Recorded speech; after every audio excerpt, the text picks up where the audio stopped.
My name is Suzanne, and I'm 28. I got laid off on a Tuesday.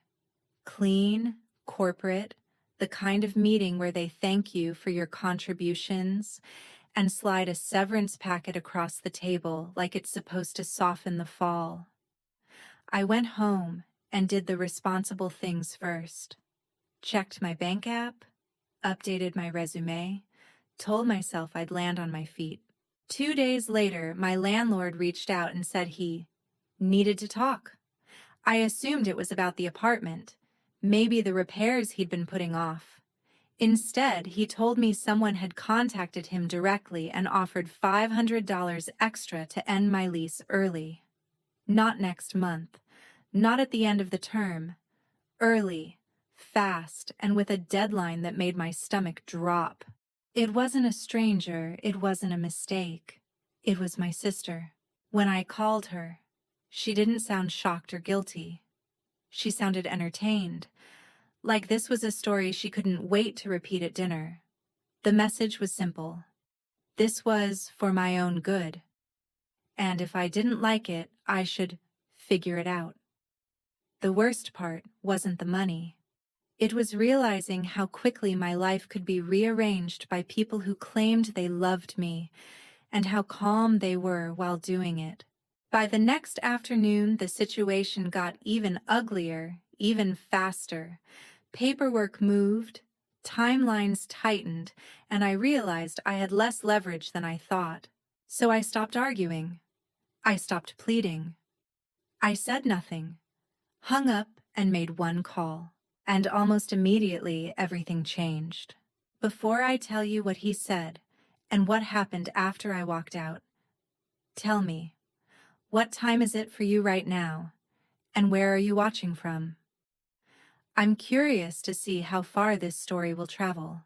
By Thursday afternoon, my phone buzzed again while I was staring at my resume like it had personally betrayed me. It was my landlord asking if I had a minute to talk. I stepped out onto the little balcony outside my unit because I didn't want the neighbor in 3B hearing my life come apart through the walls. His voice had that careful tone people use when they've already decided what they're going to do. He told me someone had reached out to him directly and offered $500 to end my lease early and have me out fast. He didn't say who at first. When I asked, he admitted it was my sister, then followed it with an apology that sounded practiced. I asked him if he could even do that. My original lease term had ended months ago, and it had rolled into month to month. Normally, that meant notice and time. He agreed, then said he wasn't trying to file an official eviction. He was offering an early termination agreement. If I signed it, I would have 48 hours. He said he'd waive the next rent payment and be fair about my deposit, but he didn't promise anything in writing on that call. I stood there with my hands on the railing, trying not to let my voice shake. I had just lost my paycheck. I didn't have a new one lined up. I didn't have enough cash to put down first month, last month, and a deposit somewhere else on short notice. And now my sister had paid extra money to speed up the worst week of my adult life. I asked him why he was entertaining it. He didn't pretend it was about principle. He said turnover was expensive, but a vacancy would let him reset the rent, and the $500 made the inconvenience worth it. He repeated that he felt weird about it, which was his way of staying comfortable while still taking the money. When we hung up, I didn't go back inside right away. I stayed outside until the air made my skin sting, because moving felt like admitting it was real. Then I called my sister. I didn't open with a speech. I asked one question. Did you pay him to do this? She didn't deny it. She didn't sound guilty either. She talked like she was doing me a favor, like this was a push I needed.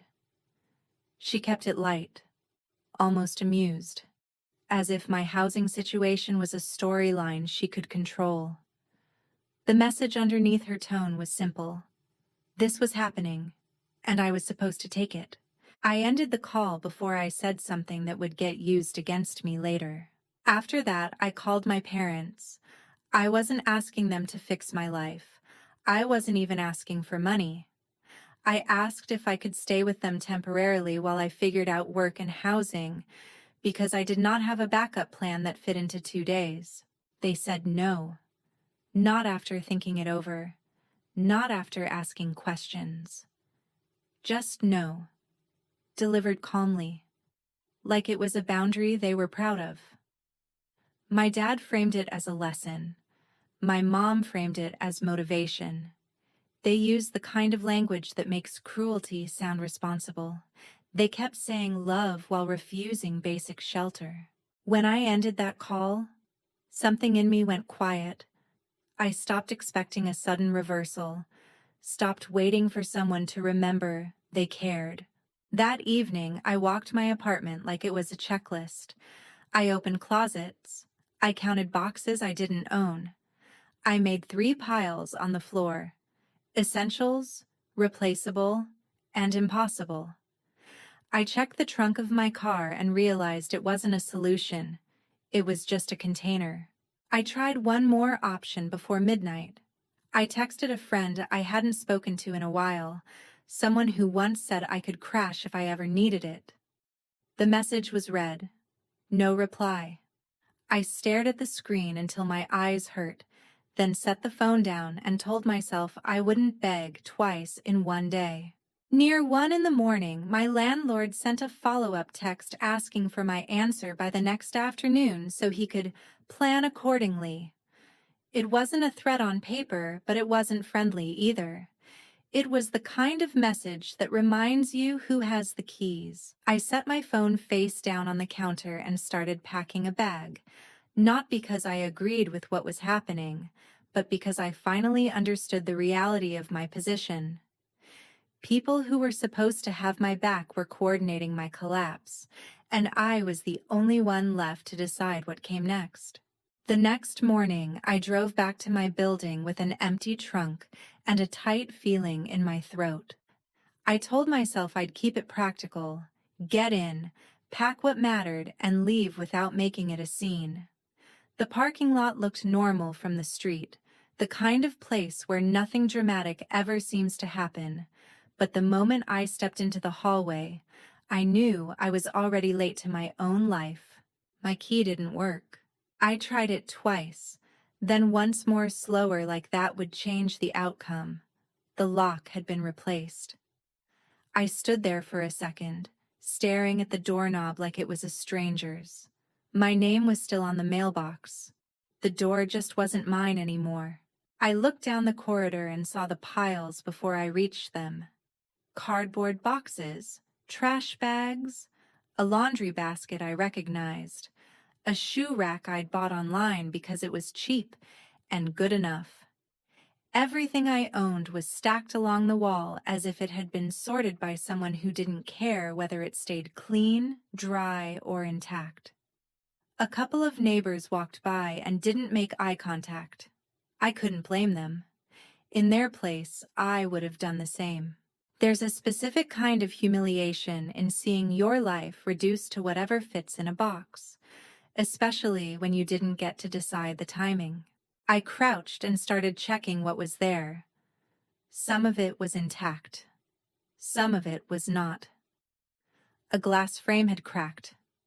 One trash bag had torn open, and a spill of clothes and bathroom stuff had smeared across the floor. I gathered it back up with shaking hands, not because it was precious, but because leaving anything behind felt like admitting I wasn't coming back. I called my landlord and asked him why he had changed the locks before I had even cleared out. He didn't argue with me. He gave a calm explanation about liability, about not wanting me to come and go while he was preparing for a turnover. He said my things were accessible, so I wasn't being denied access.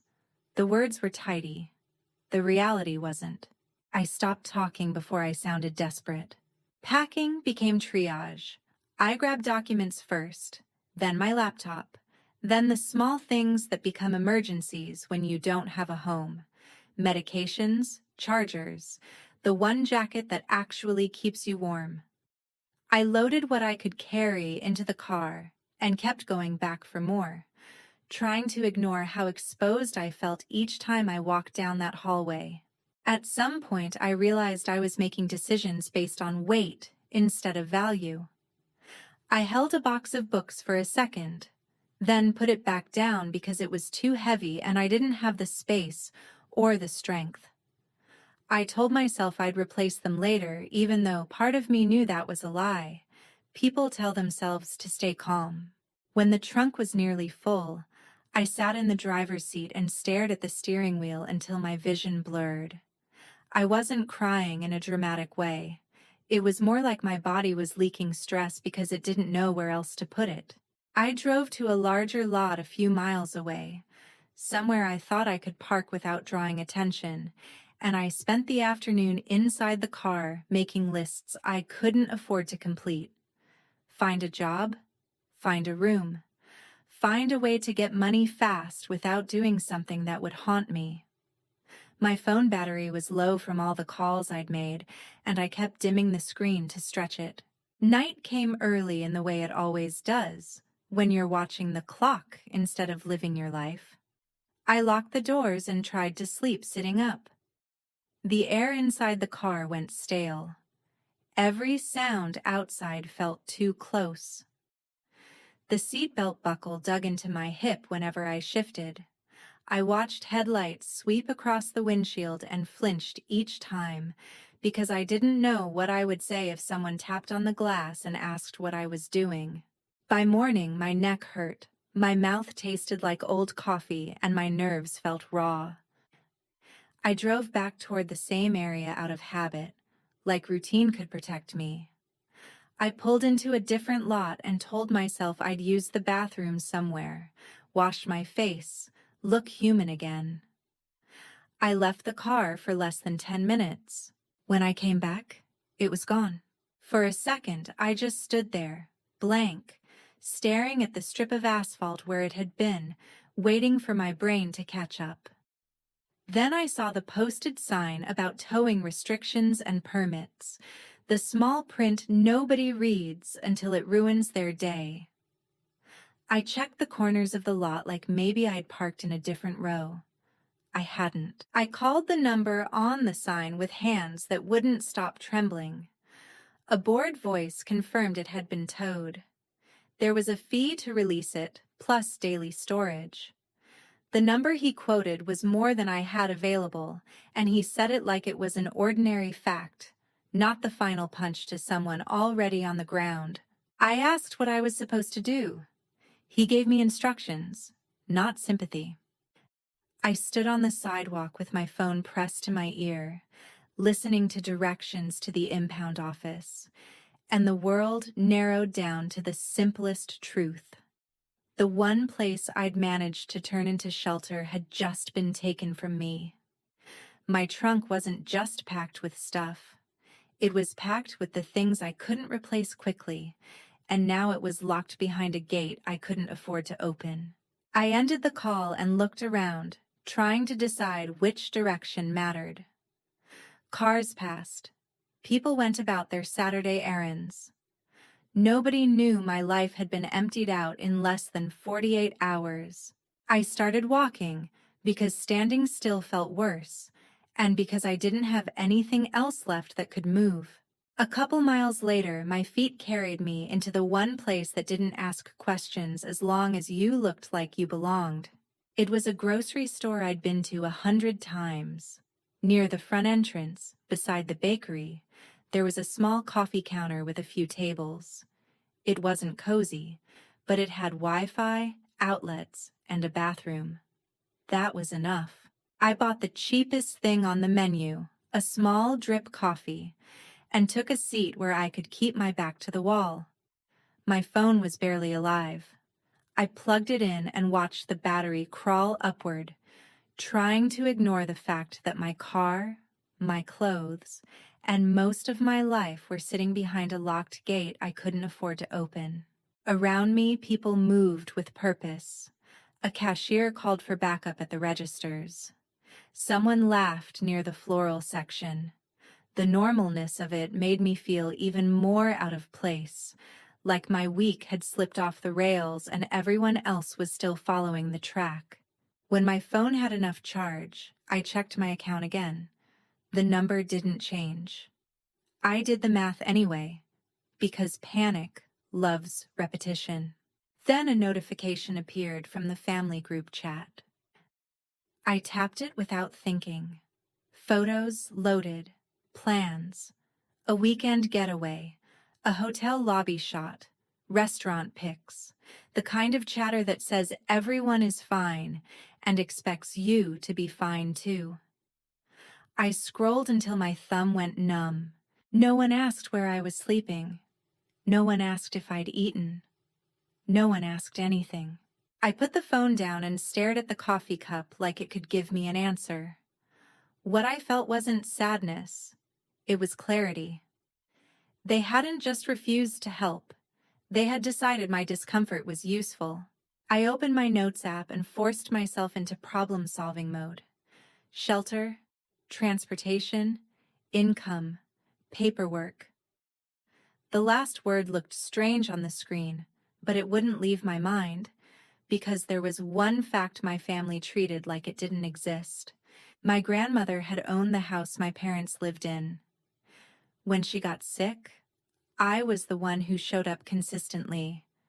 Not with grand gestures, just with time. I drove her to appointments.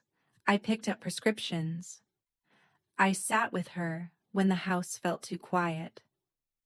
The rest of the family was busy, and I filled the gap because someone had to. After she passed, her estate was handled by an attorney. I knew what her will said. I knew what my name meant on those documents.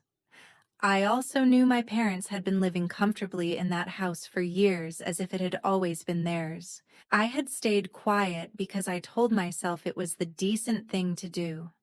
I didn't want to turn grief into a fight. I didn't want to be the person who talked about ownership at the dinner table.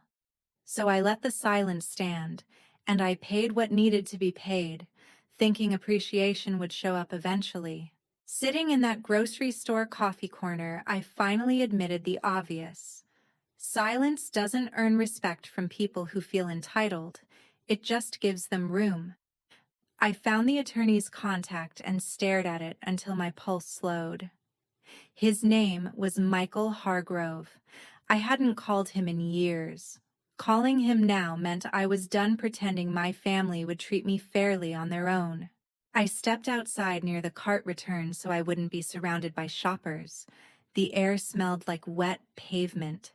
I hit call. When Michael answered, I identified myself and kept it tight. I told him I'd lost my job. I told him my lease had been pushed into an early termination with $500. I told him I'd been locked out before I could finish packing. I told him my car had been towed with my belongings inside it. Then I asked him one question. What can I do? And how fast can it start? He asked a few clarifying details, steady and practical, like he was already sorting my mess into steps. Then he confirmed what I needed to hear. The house was mine. It had been mine since the estate closed. My parents were there because I allowed it, not because they had any legal right. He outlined the process in plain terms, notices and timelines. Nothing dramatic, just paperwork that moves when it's filed correctly. He didn't push me. He didn't preach. He just made the options real. I listened, and the guilt I'd been carrying finally started to feel less like love and more like conditioning. I told him to begin. A little later, my phone turned into a siren. My sister called first, then again, then again. The kind of persistence that isn't concern, it's panic. After that came my dad, then my mom, then all of them in different orders, as if rotating would eventually make me pick up. I left the calls unanswered and watched the screen light up and go dark. Michael sent a short message confirming he had prepared the first notice and would have it served correctly.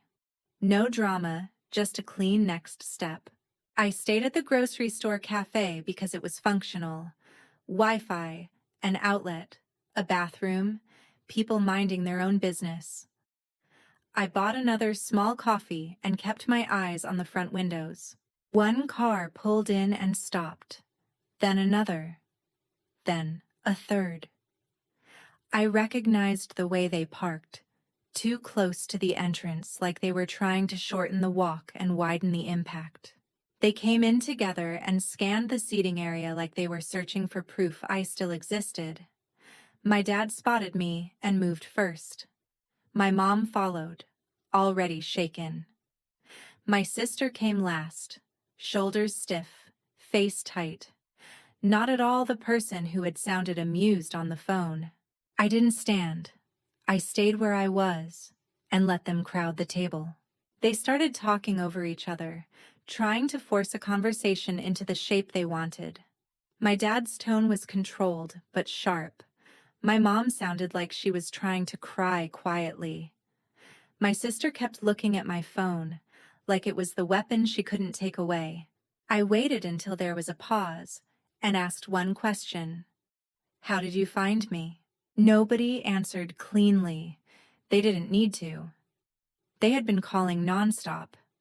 And when I didn't respond, they went looking in the places I used to go when I needed Wi-Fi and space. It wasn't love. It was containment. My dad finally asked what I had done. His hands were shaking, and he hated that I could see it. I told them I had spoken to Michael Hargrove about my grandmother's estate. That sentence landed like a weight. My dad went still. My mom blinked hard like she was trying to rewind. My sister's confidence collapsed into calculation. My dad tried to move the discussion outside, somewhere private. I said no. He asked what I wanted, like we were negotiating terms instead of addressing what they had started. I kept it simple. I wanted my belongings back, not when it's convenient, but soon enough that my essentials didn't get ruined or tossed. I wanted my car situation handled in a way that didn't require money I didn't have, which meant someone in this family needed to undo the mess they helped create. And I wanted them to prepare to leave the house they were living in, because it was mine. My mom gripped the edge of the chair. My dad's jaw tightened. My sister looked offended, as if ownership was an attitude problem. They each tried a different angle. Tough love, a mistake, helping.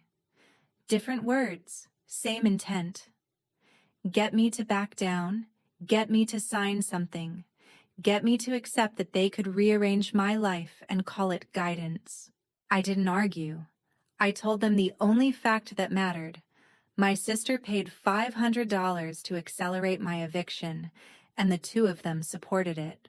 A store employee passed by and glanced at our table. My dad lowered his voice and shifted into negotiation mode, asking if I could pause whatever was in motion, promising support if I would just stop. I told him I wasn't interested in promises that appeared only after I had leverage. My mom started talking about family. I let her finish, then asked her what she thought would happen when you push your daughter out right after she loses her job. She couldn't answer. My sister finally asked the question she had been avoiding. Did I really own the house? I said yes. Her face drained. My dad stared at the tabletop.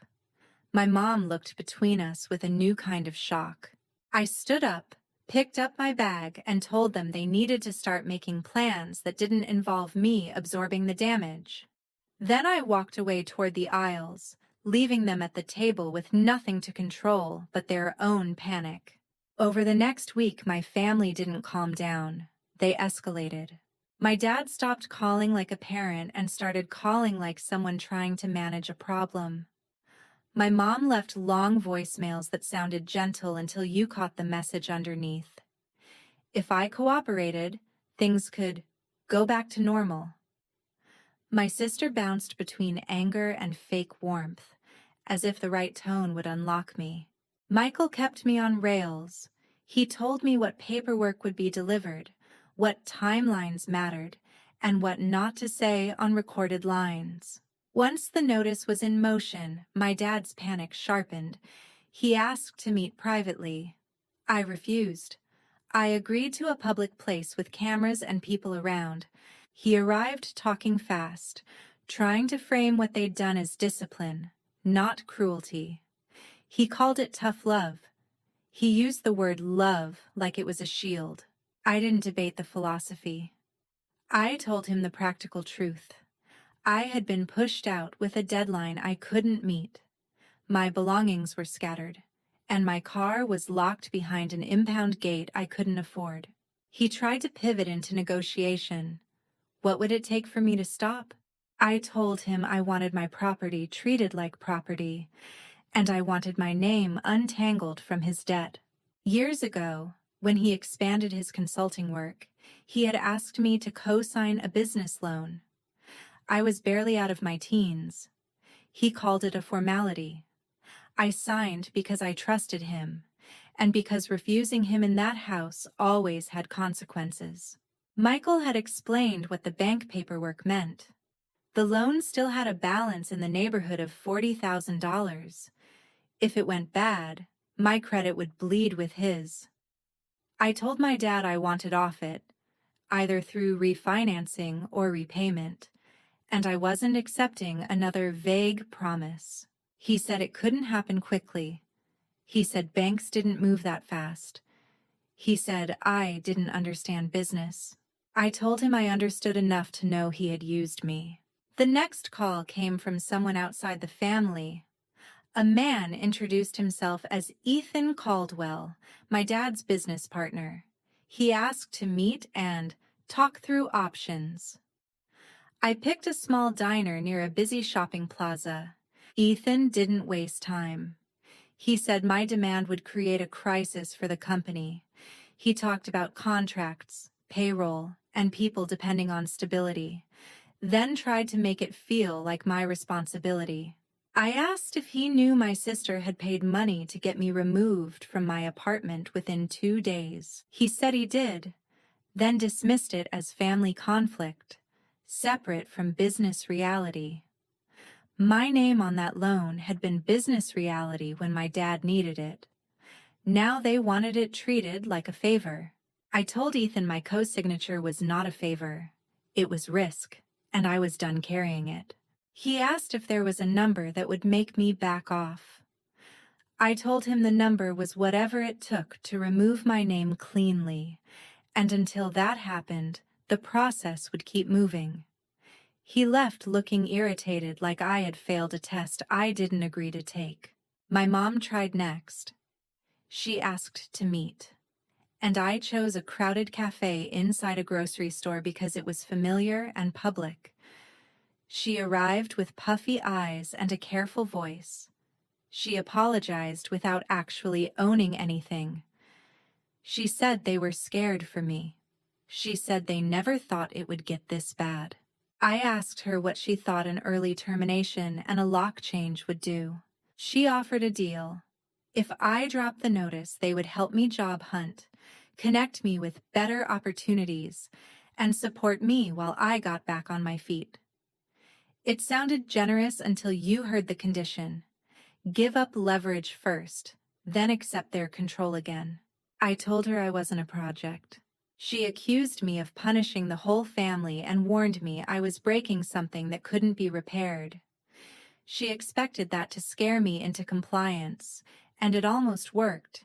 Not because I wanted them back, but because I finally understood what they valued. They valued the version of me that stayed quiet. After that, my sister started sending messages that rewrote history, framing herself as the reasonable one. I didn't answer any of it. Near the end of that stretch, my dad's texts turned frantic. He wrote about the bank, a review, and paperwork issues tied to the house, like the ground was shifting beneath him and I was supposed to stabilize it. I read the messages, put the phone down, and let the consequences keep moving forward, exactly as filed. A few days later, the calendar stopped feeling theoretical. The notice did what notices do. It put a deadline on denial. Michael kept everything clean and properly served, and my dad learned the hard way that paperwork doesn't pause for family meetings. I kept moving like someone who still had to survive. I applied for jobs from library computers, kept my voice steady in interviews, and tried not to think about how most of my clothes were still locked in my car at the impound lot. Michael sent a formal request to the lot asking for a brief hold on any auction timeline while I arranged retrieval. It wasn't guaranteed, but it bought time. Ethan called again near the end of the month. He didn't try to lecture me about loyalty this time. He said the bank had gotten nervous once the loan demand hit their system, and their biggest client was asking questions. He wanted a settlement that removed my name from the business loan fast. Michael negotiated directly. I didn't sit across from anyone and trade feelings. The offer that landed in writing was $30,000 as a settlement to release my portion of the co-signer obligation and remove my name from the loan going forward. It was clean, immediate, and enforceable. I accepted. When the money hit my account, I didn't celebrate. I went straight to the impound lot, paid the fees, and got my car back before it could become another permanent loss. I opened the trunk and touched my own things like they were proof I hadn't imagined the last 2 weeks. Then I paid off the small financial damage that had piled up during the chaos and set aside a chunk as an emergency fund, because I never wanted to be that exposed again. My parents moved out on the deadline. There wasn't a heartfelt goodbye. There wasn't a moment where everyone suddenly understood. They packed, they loaded a truck, and they left for an apartment they could afford. My dad's business didn't collapse overnight, but it took real hits. Strained cash flow, shaken clients, and the kind of stress that doesn't disappear just because you want it to. My sister took hits too, just in a different way. That $500 she'd tossed at my landlord wasn't spare cash. It had gone on a card. And once the family's money got tight, her funny idea turned into real payments she couldn't dodge. She tried to blame me for the fallout, but blame doesn't lower an interest rate or repair a relationship you burned for entertainment. My mom tried one last time to pull me back into the old pattern. She asked what would make things right. I told her the honest answer. Nothing could put us back where we were, because the version of family they wanted required me to accept mistreatment without consequences. That was over. I changed the locks the first day the house was empty, set up mail forwarding, put cameras on the doors, and froze my credit with all 3 bureaus. Not because I was paranoid, but because I had learned what entitlement looks like when it gets desperate. My dad sent a text later that night listing how hard things were for them, like struggle was a coupon that erased what they had done. I read it once and didn't respond. I blocked numbers one by one, including my sister's. I told Michael that any future contact would go through his office. A week later, I started a new job. It wasn't a miracle. It was stability. I bought basic furniture, replaced what was damaged, and kept my budget tight. The house felt quiet, but it also felt safe, and that mattered more than nostalgia. Here's what I took from all of it, and what I hope you take too. People will call you selfish the moment you stop being convenient. They will label your boundaries as cruelty when those boundaries block their access. If someone can harm you and still expect your loyalty, they don't want a relationship, they want a supply line. Family can be a source of strength, but shared DNA is not a lifetime contract. Respect is the contract. If respect isn't there, you are allowed to choose distance, even when it hurts, even when other people don't understand. If you're in the middle of something similar, protect the practical pieces first. Know what's in your name. Read what you sign. Keep copies. Build a small emergency fund if you can, because survival gets expensive fast. And if you need to set a boundary, set it clearly, then protect it. Thanks for staying with my story. If you've ever had to choose between keeping the peace and keeping your dignity, leave a comment with what helped you and subscribe so you don't miss the next one.